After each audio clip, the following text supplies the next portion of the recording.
हाँ जी भाई, एक बार सभी बच्चे आ जाएं। आज का जो सेशन रहेगा वैदिक सभ्यता से संबंधित टॉपिक रहेगा। और वैदिक सभ्यता के अंदर दोस्तों हम जानेंगे कि हमारे जो वेद पुराण ग्रंथ हैं दोस्तों कैसे आए, कहां से शुरुआत की गई थी, सारी बातें आपको आज की इस क्लास के अंदर बताई जाएगी। एक बार सभी बच्चे जुड़ जाएं आज के सेशन के अंदर। सेशन वेरी वेरी इंपॉर्टेंट रहने वाला है भाई। जैसे कि मैं देख पा रहा हूँ काफी बच्चे आ भी चुके हैं सेशन के अंदर। तो आज का ये सेशन वैदिक सभ्यता से जुड़ा हुआ है। तो सबसे पहले दोस्तों मैं आपके सामने बता देता हूं कि जो ये आपकी क्लास है ना, अगर आप HSSC CET एग्जाम की तैयारी करना चाहते हैं तो हर रोज शाम 7 बजे आपकी लाइव क्लास होती है। हर रोज आपको एक क्लास प्रोवाइड की जाएगी। आप हर रोज दोस्तों इस क्लास को जरूर लगाएं। 2000 जो 24-25 का दोस्तों आपका डाटा है, करंट का डाटा आपको यहां पर प्रोवाइड किया जाएगा जो आप लोगों के लिए महत्वपूर्ण है। अब बात आती है आज के इस टॉपिक की। आज के टॉपिक के दोस्तों सबसे पहले अब मैं यहां पर लिख देता हूं कि आज का जो टॉपिक है आपका कौन सा टॉपिक है, वैदिक सभ्यता। ठीक है, कल तक हमने जाना था आपके हरियाणा के इतिहास के बारे में, हरियाणा का प्राचीन जो इतिहास था उसके बारे में, कि भाई जो हमें अवशेष पाए गए थे वो आपको कहां से मिले थे, क्या अवशेष पाए थे, उससे रिलेटेड जो हमारे क्वेश्चन थे।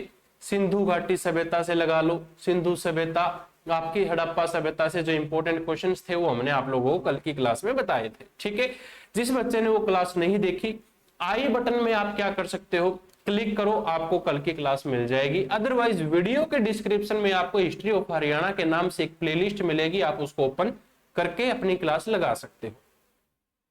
वही वैदिक सभ्यता की अगर बात करें, वैदिक सभ्यता आपकी 1500 BC से लेकर 600 BC तक क्या मानी जाती है, आपकी वैदिक सभ्यता मानी जाती है। दोस्तों वैदिक सभ्यता हम किसे कहते हैं, तो इसकी एक डेफिनेशन बनती है। डेफिनेशन क्या है, आप लिखोगे कि जिस काल में वेदों की रचना हुई उस काल को हम क्या कहेंगे, वैदिक सभ्यता कहते हैं। तो यहां तक बेसिक सी बात थी, देखो आप लोगों ने नोट डाउन कर ली होगी कि जिस काल में क्या हुई, वेदों की रचना हुई, उस काल को हम क्या कहते हैं, वैदिक सभ्यता कहते हैं। अब दोस्तों क्वेश्चन है हमारा, इंपॉर्टेंट क्वेश्चन है। अब आप लोगों से पूछा जाए कि वेद कितने हैं, तो वेद हमारे पास 4 वेद हैं। आप लोगों से पूछे कि कौन कौन से, सबसे पहला आर यानी कि आपका ऋग्वेद। दूसरा वेद पूछ लिया जाए कौन सा है, वाई यानी कि युजुर वेद। तीसरा वेद पूछ लिया जाए यानी कि आपका साम वेद। और चौथा वेद दोस्तों आपसे पूछा जाए तो उसको हम क्या कहते हैं, अर्थ वेद। ये क्या रहेंगे, आपके 4 वेद रहेंगे। आप सभी बच्चों को पता होना चाहिए, बेसिक से पॉइंट है। ठीक है, अभी तक हमने क्या जानना, आपके जो वेद हैं दोस्तों उनके बारे में जानना है, वेदों के बारे में। मेरा आज का जो टॉपिक है ध्यान पूर्वक देखो, हमारा कोई ये मोटिव नहीं है कि स्पीड में टॉपिक कवर कराओ। आपको कंसेप्ट अगर एक बार में समझ में आ जाता है तो आपके सामने कोई भी एग्जाम आ जाए हरियाणा का, आप उसको आसानी से कर सकते हो, आपको प्रॉब्लम नहीं आएगी। आज का जो टॉपिक है वैदिक सभ्यता से जुड़ा हुआ है। वैदिक सभ्यता के अंदर हमने क्या जाना कि भाई जिस काल में वेदों की रचना हुई उस काल को हम क्या कहते हैं, वैदिक सभ्यता कहते हैं। लेकिन यहां पर आप लोगों ने देखा कि वैदिक सभ्यता का जो टाइम पीरियड है 1500 से लेकर 600 तक है। इस वैदिक सभ्यता को भी 2 भाग में बांटा था। वो भाग कैसे हैं वो भी मैं आप लोगों को बताऊंगा। लेकिन उससे पहले हमने क्या जाना कि वेद, जिस काल में वेदों की रचना हुई उस काल को हम क्या कहते हैं, वैदिक काल कहते हैं या वैदिक सभ्यता कहते हैं। वेद पूछ लिए जाए तो कितने, 4 वेद है, ऋग्वेद है, यजुर्वेद है, सामवेद है और अर्थवेद। ये आपके 4 वेद है। यहां तक सभी बच्चों ने नोट डाउन कर लिया होगा। चलिए काफी अच्छी बात है। अब मैं बढ़ता हूं आपके अगले पॉइंट की तरफ। दोस्तों जो ये वैदिक सभ्यता है, मैं यहां पर लिख देता हूं अलग से पॉइंट, आप सीरीज वाइज अपनी नोटबुक पर लिखना। क्या कहा था मैंने कि वैदिक सभ्यता को या वैदिक काल को 2 पार्ट में डिवाइड कर दिया। आगे 2 पार्ट बताओ गुरुजी कौन से है, तो पहला पार्ट आपका क्या रहेगा, ऋग्वेदिक काल, ऋग्वेदिक काल। तो गुरुजी पहला तो हमारा ऋग्वेदिक काल है आपका, आपको पता चल गया। अब इसके साथ में आपसे कहे कि दूसरा बताओ भाई, दूसरा मैं यहां नीचे लिख देता हूं, जिसको हम किस नाम से जानेंगे, उत्तर वैदिक काल के नाम से जानेंगे। अब पहला ऋग्वेदिक काल, दूसरा उत्तर वैदिक काल। गुरुजी यहां पर बात क्या होती है कि 1500 से लेकर 600 बीसी तक तो हमारी क्या थी, वैदिक सभ्यता थी। लेकिन वैदिक सभ्यता को, इस वैदिक काल को दो भाग में बांट दिया। पहला भाग आपका ऋग्वेदिक काल, दूसरा आपका उत्तर वैदिक काल। क्लियर है? अब बात आती है कि ऋग्वेदिक काल का टाइम पीरियड बताओ जी, यहां पर विजिबल है। चलिए भाई, टाइम पीरियड आपका क्या रहेगा, 1500 से लेकर 1000 बीसी तक का क्या रहेगा, टाइम टेबल रहेगा, यानी कि इनका काल, इनका पीरियड रहेगा। बात आती है उत्तर वैदिक काल की, तो उत्तर वैदिक काल आपका 1000 से लेकर 600, ये बीसी का मतलब भाई क्या होता है आपका, ईस्वी होता है। ठीक है, बीसी का मतलब ईस्वी। ठीक है, तो यहां पर उत्तर वैदिक काल दोस्तों इस काल से जुड़ा। ये बेसिक फंडा अगर समझ में आ गया, इसके बाद जो हमारे टॉपिक बनेंगे, क्वेश्चंस बनेंगे, वो आपको इजी होंगे। सबसे कैसे इजी होंगे, एक बार इसको नोट डाउन कर लो आप सभी, एक बार सभी बच्चे।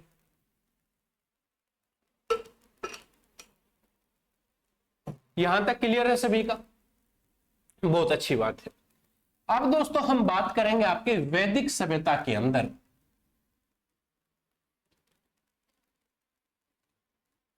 कि जिस काल में क्या हुई थी, जिस काल में ऋग्वेद की रचना हुई थी, उस काल को ऋग्वेदिक काल कहा जाता है। आप लोगों से क्या कहा, आपसे पूछा कि ऋग्वेदिक काल हम किसको कहेंगे, तो आप नोट करो, ऋग्वेदिक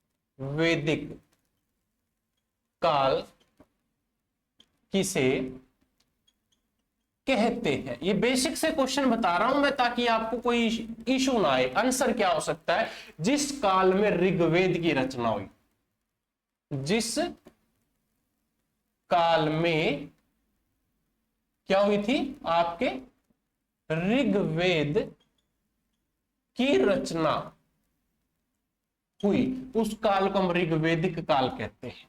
क्लियर यहां तक सभी का? जिस काल में यजुर्वेद, सामवेद, वेदांग, अब हमने क्या पढ़ा था कि आपके वैदिक काल के दो भाग बना दिए। पहला भाग तो ऋग्वेदिक काल बनाया। दूसरा क्वेश्चन हमारा क्या था, तो दूसरा क्वेश्चन भी हम नोट करेंगे कि वैदिक काल किसे कहते हैं। वैदिक, सॉरी, उत्तर वैदिक काल, माफी चाहूंगा, यहां पर एक छोटा सा पॉइंट मैं भूल गया, उसको आप लिखोगे उत्तर वैदिक काल। क्वेश्चन नंबर 2 है हमारा, उत्तर वैदिक काल किसे कहते हैं। आपने 2 पॉइंट पढ़े थे। पहला पॉइंट ऋग्वेदिक काल था कि भाई जो आपका ये ऋग्वेदिक काल किसे कहते हैं, जिस काल में हमारे ऋग्वेद की रचना हुई उसे हम ऋग्वेदिक काल कहते हैं। ठीक है, इसका टाइम पीरियड क्या था, 1500 से लेकर 1000 तक था। उत्तर वैदिक काल का क्या था, 1000 से लेकर 600 ईस्वी तक का इनका टाइम था। अब हमारा जो क्वेश्चन है, बेसिक से क्वेश्चन इसलिए लिख रहा हूं ताकि आप आसानी से समझ जाओ, क्या है कि उत्तर वैदिक काल किसे कहते हैं। तो इसका जो आंसर बनेगा, हम किसको कहेंगे, जिस काल में, अब आप लिखोगे जिस काल में, जिस काल में क्या आया आपका, यजुर्वेद आया। यजुर्वेद के बाद आपका सामवेद आया। सामवेद के बाद आपका क्या आया, अर्थवेद आया। अर्थवेद के बाद आपका क्या आया, वेदांग आया। वेदांग के बाद आपका क्या आए थे, उपनिषद। इन सब की रचना की गई थी, उपनिषद की रचना हुई। तो जिस काल में, अगर आप लोगों से पूछा जाए कि सामवेद या अर्थवेद, वेदांग या फिर उपनिषद, इन सब की रचना किस काल में हुई, तो उत्तर वैदिक काल में इनकी रचना हुई थी। यहां तक क्लियर कर लो भाई सभी बच्चे। ठीक है, 2 पॉइंट है, बेसिक पॉइंट है, आराम आराम से करेंगे ताकि आपको समझ में आए। हमें कोई जल्दी नहीं है, धीरे धीरे पढ़ेंगे, कंसेप्ट क्लियर होगा। कंसेप्ट क्लियर होगा तो भाई पेपर में आपको कोई भी परेशानी, कोई भी दिक्कत नहीं आएगी आपके आंसर्स करने में, ठीक है ना। अब दोस्तों हमने यहां पर वेद के बारे में जानना कि भाई कौन से काल में कौन कौन से वेद आए। अब मैं आप लोगों से यह बताऊंगा, क्या बताऊंगा कि भाई कौन से काल में, जैसे कि ऋग्वेद काल में हरियाणा को किस नाम से जानते थे। पहला पॉइंट है हमारा कि हरियाणा का सबसे पहला जो वर्णन है, जैसे कि मैं बात करूं, ये क्या है हमारा हरियाणा। हरियाणा नाम, हरियाणा हमें कहां से मिला, सबसे पहले इस हरियाणा का शब्द हमें कहां से मिला। तो आपका पहला क्वेश्चन बन जाता है, क्या आप लिखोगे कि हरियाणा का सर्वप्रथम उल्लेख हमें कहां से मिला, या इसका हमें कहां से पता चला। तो हमें पता चला ऋग्वेद में। ऋग्वेद काल में हरियाणा को किस नाम से जानते थे पूछा जाए तो आपके जानते थे रज हरियाणे के नाम से। रज हरियाणा के नाम से हम इसको जानते थे। दोस्तों दूसरा पॉइंट आप लोगों से पूछा जा सकता है, क्या है कि मनु स्मृति में हरियाणा का क्या नाम था। मनु स्मृति में हरियाणा को किस नाम से जानते थे, ब्रह्मावत। ब्रह्मावत के नाम से हम इसको जानते थे। उसके बाद आप लोगों से पूछ लिया जाए महाभारत काल में हरियाणा का क्या नाम था। तो महाभारत काल में हरियाणा का दोस्तों जो नाम था वो था बहुधान्यक। क्लियर यहां तक सभी का। बहुधान्यक प्रदेश के नाम से जानते थे भाई, पूरा नाम लिख लेना, बहुधान्यक प्रदेश के नाम से हरियाणा को जाना जाता है। इसके बाद पॉइंट नंबर 4 हर्ष चरित्र, या आप इसको कह सकते हो, एक पुस्तक का नाम है भाई वैसे तो, या आप इसको कह सकते हो वर्धन साम्राज्य में हरियाणा का नाम बताओ। वर्धन साम्राज्य के अंदर हरियाणा का नाम था श्रीकंठ जनपद के नाम से हरियाणा को जानते थे। ये बेसिक सी बातें थी, बेसिक से प्रश्न थे। इन सभी पॉइंट्स को आप ध्यानपूर्वक नोट कर लो, आप लोगों से पूछा जाता है। मैं दोबारा रिपीट कर देता हूं।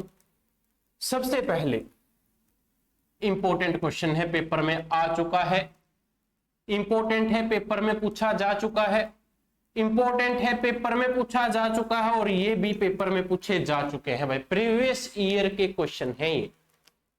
कैसे सर जी? अब बात ये आती है कि अपने हरियाणा का नामकरण कैसे हुआ, हरियाणा को कैसे हरियाणा बना दिया भाई। तो हरियाणा को भाई ऋग्वेद काल में तो रजे हरियाणा के नाम से जानते थे। आप लोगों से क्वेश्चन पूछ लिया जाए कि रजे हरियाणा के नाम से हरियाणा को किस काल में जानते थे, काल का नाम क्या है, ऋग्वेदिक काल।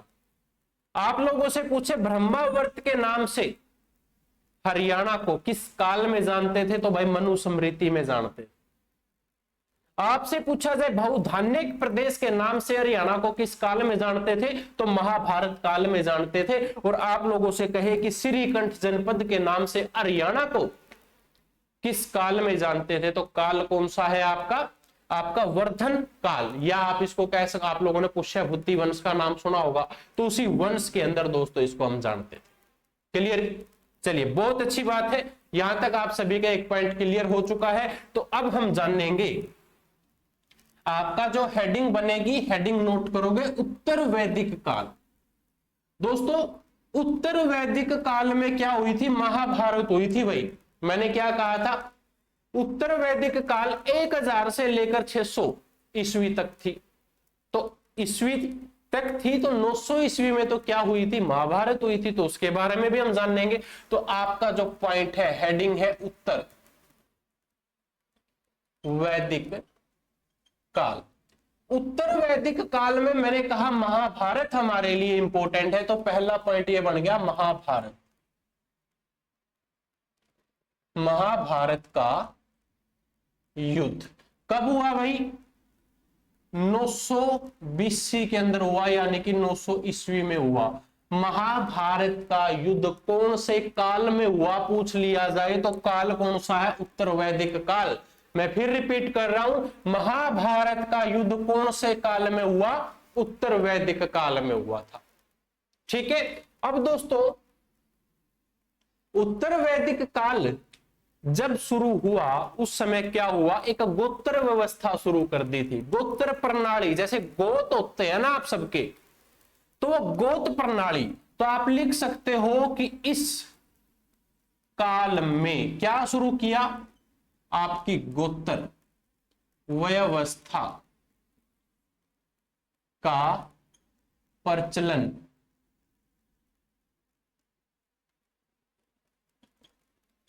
शुरू हुआ। ठीक है भाई, अब बात आती है महाभारत काल में कृषि योग्य भूमि को किस नाम से जानते थे? दोस्तों महाभारत काल में जो कृषि योग्य भूमि होती थी, यानी कि जिस पर कृषि खेती अच्छी होती थी, उस भूमि को क्या कहते थे? उस भूमि को कहते थे आदि रूपा, आदि रूप भूमि के नाम से, सॉरी आदि रूप भूमि के नाम से उसको हम जानते थे। क्लियर है? ठीक है, महाभारत का युद्ध हुआ था भाई, महाभारत। बच्चे पूछ रहे होंगे सर कितने दिन? 18 दिनों तक हुआ था, लेकिन मैं अब इसके बारे में कोई चर्चा नहीं करूंगा, क्योंकि पहले युद्ध के कारण हमें पता होने चाहिए, पहले ये पता होना चाहिए युद्ध किस किस के बीच में हुआ था, और दोस्तों वो जो संतान थी किसकी संतानों के बीच में हुआ था। ठीक है, यहां तक एक बार सभी बच्चे नोट कर ले, ये आप लोगों के लिए इंपॉर्टेंट है। ठीक है, क्लियर है? चलिए भाई, अब दोस्तों हम बात कर रहे थे उत्तर वैदिक काल की, तो उत्तर वैदिक काल में किसका शासन चलता था पूछ लिया जाए तो भाई उत्तर वैदिक काल में शासन पूछा जाए तो किसका चलता था? हरियाणा में कुरु का। हरियाणा में किसका? कुरु वंश का शासन चलता था। तो हरियाणा में भाई किस वंश का शासन चलता था? कुरु वंश का शासन चलता था उत्तर वैदिक काल में। अब भाई ये कुरु वंश कौन है पूछा जाए तो सबसे पहले कुरु वंश के संस्थापक कौन थे? तो स्वयं कुरु थे भाई इसके संस्थापक। सबसे प्रतापी शासक कुरु वंश के, क्वेश्चन इंपॉर्टेंट है, कुरु वंश के सबसे प्रतापी शासक कौन थे? तो दोस्तों उनको हम किस नाम से जानते थे? शांतनु के नाम से हम उनको जानते थे। ये क्या होते थे? इसके सबसे प्रतापी शासक होते थे। ठीक है, अब जो ये शांतनु थे, शांतनु के उत्तराधिकारियों के बीच में ही महाभारत हुई थी भाई। कैसे हुई थी चलिए जानते हैं उसके बारे में भी। भाई मैं यहां पर एक अलग से पॉइंट लिख देता हूं, किसके बारे में? शांतनु के उत्तराधिकारियों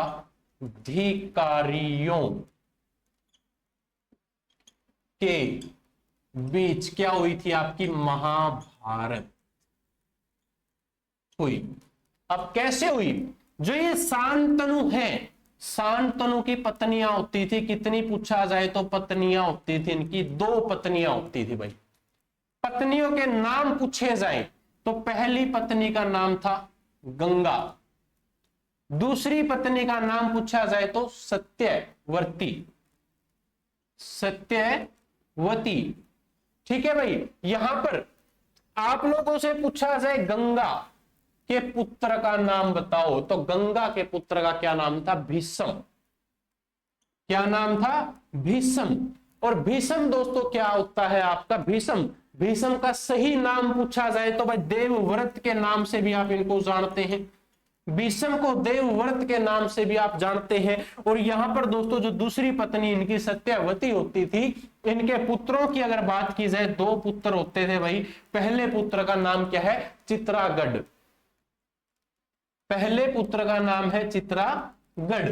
दूसरे का पूछा जाए तो विचित्र वीर्य, विचित्र वीर्य, ये दोस्तों क्या होते थे, इनके संतान होती थी, इनके क्या होते थे, बच्चे होते थे।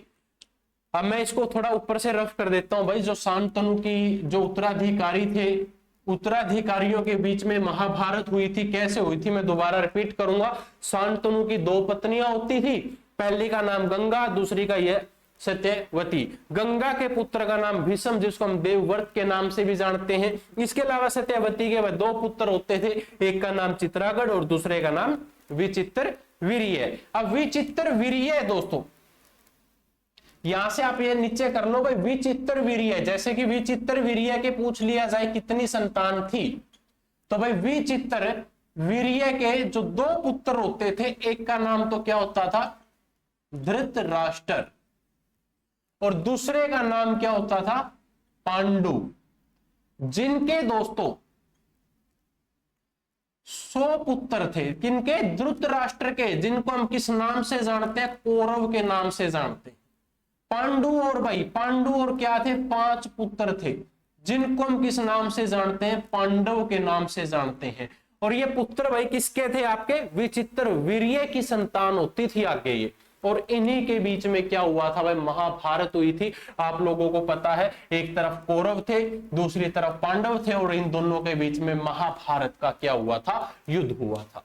अब हम बात करेंगे कि ये महाभारत का युद्ध कहां पर हुआ, कैसे हुआ, किन किन के बीच में हुआ, ये आप लोगों को पता है,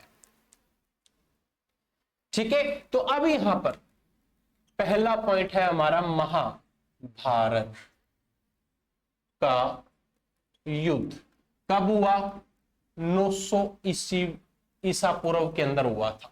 किन किन के बीच में हुआ दोस्तों, कौरव प्लस पांडवों के बीच में महाभारत का युद्ध हुआ। कितने दिनों तक हुआ, 18 दिनों तक महाभारत का युद्ध हुआ था। महाभारत काल में हरियाणा में कृषि युग का भाई क्या था, प्रथम था। और कृषि युग भाई जहां पर अनाज की अधिकता होती थी, उसको हम क्या कहते थे, उसको कहते थे बहुधान्यक। इसलिए हरियाणा को महाभारत काल में क्या कहा जाने लगा, बहुधान्यक कहा जाने लगा था, ठीक है। और दोस्तों एक पॉइंट में शायद मिस्टेक कर गया था पीछे, उसको बता देता हूं भाई। यहां पर कृषि योग्य भूमि को, कृषि योग्य भूमि को क्या कहते हैं, आदि रूप के नाम से हम इसको जानते हैं, ठीक है। तो यहां पर एक बार सभी बच्चे नोट कर ले, महाभारत का युद्ध 18 दिनों तक हुआ। आप लोगों से पूछा जाए क्या कि 13वें दिन किसकी मृत्यु हुई, महाभारत के 13वें दिन किसकी मृत्यु हुई पूछा जाए तो भाई अभिमन्यु की मृत्यु हुई थी। अभिमन्यु की मृत्यु हुई, कहां पर हुई, अमीन गांव में हुई थी। अमीन गांव को वर्तमान में अभिमन्युपुर के नाम से जाना जाता है। वर्तमान में किस नाम से भाई, अगर पूछा जाए अमीन गांव को, मैं पूरा लिख देता हूं ताकि बच्चों को कंफ्यूजन ना हो, आप नीचे नोट करके लिखना, अमीन गांव को वर्तमान में क्या कहा जाता है, आपका अभिमन्युपुर के नाम से जानते हैं, ठीक है। अभिमन्यु की मृत्यु कहां पर हुई, अमीन गांव में हुई थी, ठीक है। इसलिए भाई हरियाणा सरकार ने इसका नाम बदला था, अभिमन्युपुर कर दिया था, ये आपको पता होना चाहिए। आगे विजिबल है भाई यहां तक सभी को, एक सेकंड मैं चेक कर लेता हूं विजिबिलिटी आपकी, ओके। तो भाई इसके बाद आप लोगों से पूछा जाए महाभारत में 15वें दिन किसकी मृत्यु हुई, तो 15वें दिन हुई थी भाई आपके किसकी, द्रोणाचार्य की। द्रोणाचार्य की मृत्यु 15वें दिन, और 18वें दिन पूछ लिया जाए तो 18वें दिन किसकी मृत्यु हुई भाई, दुर्योधन की मृत्यु हुई थी। यहां तक क्लियर सभी का, इसको एक बार सभी बच्चे नोट कर लो। और दोस्तों इस युद्ध के बाद, इस युद्ध के बाद अभिमन्यु का एक पुत्र होता था, उसने क्या करा, गद्दी को संभाल लिया था। उसके बारे में जानेंगे, उससे पहले आप एक बार इस पूरे पॉइंट को नोट डाउन कर लो, आप लोगों के लिए इंपॉर्टेंट है। मैं इस पूरी बात को फिर रिपीट करना चाहूंगा आप लोगों के सामने। पॉइंट क्या है हमारा, क्या हम कहना चाहते हैं, बहुधान्यक जो ये नाम है हरियाणा का एक नाम है, किस काल में कहा जाता था, महाभारत काल में कहा जाता था। आप सभी को पता है महाभारत का जो युद्ध है 900 ईसा पूर्व के अंदर हुआ था, ठीक है। 900 ईसा पूर्व में जो ये युद्ध हुआ, तो दोस्तों उसको हम किस नाम से या किस काल के नाम से जानते थे, तो उत्तर वैदिक काल के नाम से हम जानते थे, ठीक है। एक तरफ कौरव एक तरफ पांडव, इन दोनों के बीच में युद्ध हुआ था। मुझे कमेंट में ये बताना कौरवों की जीत हुई थी या पांडवों की जीत हुई थी, आप लोगों के लिए एक छोटा सा होमवर्क है। महाभारत का युद्ध 18 दिनों तक कुरुक्षेत्र के अंदर हुआ था, जो आपके हरियाणा के अंदर है, ठीक है। आप लोगों के 18 दिनों के इस युद्ध में 13वें दिन किसकी मृत्यु हुई पूछा जाता है, तो 13वें दिन मृत्यु हुई थी भाई किसकी, आप लोगों के अभिमन्यु की। अभिमन्यु की मृत्यु एक गांव में हुई थी, कुरुक्षेत्र के पास का एक गांव है जिसका नाम क्या है, अमीन गांव। अमीन गांव पहले कुरुक्षेत्र के अंदर आता था, लेकिन अब वो करनाल के अंदर आता है, ठीक है। आप लोगों के सामने अगर दोनों में कोई भी ऑप्शन हो, कुरुक्षेत्र हो करनाल हो, तो वर्तमान में आप किसको क्लिक करोगे, करनाल को। अगर आपके सामने करनाल ना हो तो कुरुक्षेत्र पे आप ठीक करोगे, ठीक है। यहां पर आपका अमीन गांव को हरियाणा सरकार ने क्या किया, नाम बदल दिया, इसका नाम क्या रखा, अभिमन्युपुर नाम रख दिया इस गांव का। उसके बाद क्या होता है, 15वें दिन गुरु द्रोणाचार्य जी की मृत्यु हो जाती है, युद्ध में मारे जाते हैं, और फिर 18वें दिन दुर्योधन की मृत्यु हो जाती है। तो भाई ये आप सभी ने नोट कर लिया होगा। अब बात करते हैं भाई, जब ये युद्ध खत्म हुआ, तो खत्म होने से पहले कुछ बेसिक से पॉइंट है, मैं आप लोगों को बता देता हूं भाई, जो आप लोगों से पूछे जाते हैं, आप लोगों को पता होना चाहिए। महाभारत कितने दिन हुई, 18 दिनों तक। आप लोगों से पूछा जाए कहां पर हुई, तो आपके कुरुक्षेत्र में महाभारत हुई। महाभारत में भगवान श्री कृष्ण ने गीता का क्या दिया था, उपदेश दिया था। कहां पर दिया था, आपके वट वृक्ष के नीचे, या आपके पीपल के पेड़ के नीचे, आगे विजिबल है, या फिर आपके बरगद के पेड़ के नीचे, तीनों में से कोई भी आए, बात आपकी क्या है, एक ही है। भगवान श्री कृष्ण ने जो गीता का उपदेश दिया, पूछ लिया जाए कहां पर दिया, एक गांव है, गांव का नाम क्या रहेगा आपका, ज्योतिसर, जो कहां पर है, आपके थानेसर के अंदर है। थानेसर का पुराना नाम सथाने सुवर के नाम से हम इसको जानते हैं। क्लियर यहां तक सभी का।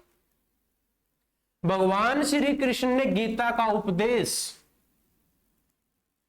मैं पूरा लिख देता हूं, गीता का उपदेश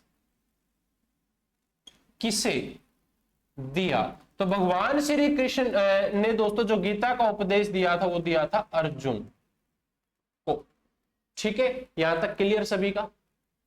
चलिए बहुत अच्छी बात है।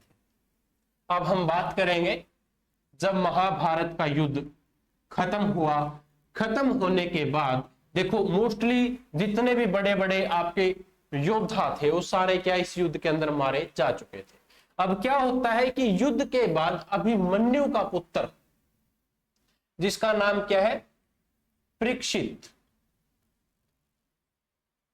किसका पुत्र है, इसके पिता का नाम लिख देता हूं मैं भाई, पिता कौन थे,